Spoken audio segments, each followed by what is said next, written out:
Railway traffic in Crimea has been suspended. Almost all weapons were transported along this road towards Kherson and Zaporizhia. Previously, all the bridges across the Dnieper were bombed. The morning near the town of Yankoy began with explosions. We remind you that Crimea is the Black Sea, mountains, recreation and tourism, but the Crimea occupied by the Russians means warehouse explosions and a high risk of death for invaders and thieves. Demilitarization continues. Today, the Russians fired missiles several times in the direction of central Ukraine. Two fell near Zhytomyr. Today's missile attacks have reached targets outside the city, but the alarms must not be ignored. After the outbreaks in Crimea, the Russians want to intimidate the population so they can hit civilian targets. The Russians are relocating aviation equipment from the center of the country closer to the border with Ukraine. Today, air-to-ground missiles have been launched several times from the territory of Belarus.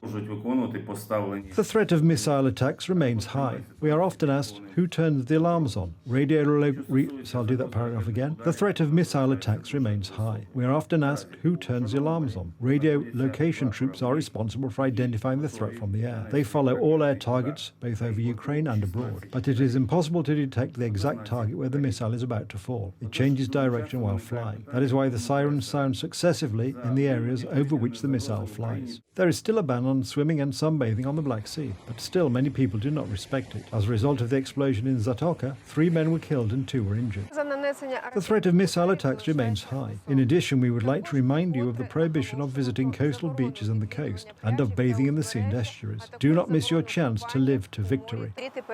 Russia continues to blackmail the world by shelling the Zaporizhia nuclear power plant. There is a suspicion that the Russians want to redirect energy from this plant to the Crimea.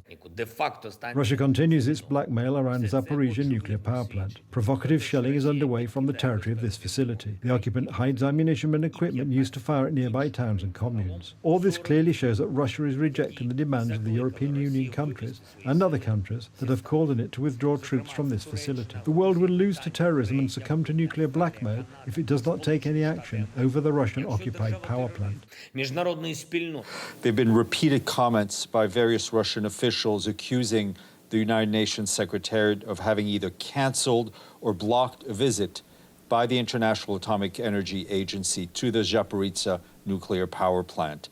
I want to clarify a few points. First, in the midst of the conflagration of war, there are more and more optimistic signs of a return to normalcy in nature. Flamingos from the occupied territories by the Azov Sea returned to the Tuzlovskaya Limany Reserve at the mouth of the Dniester.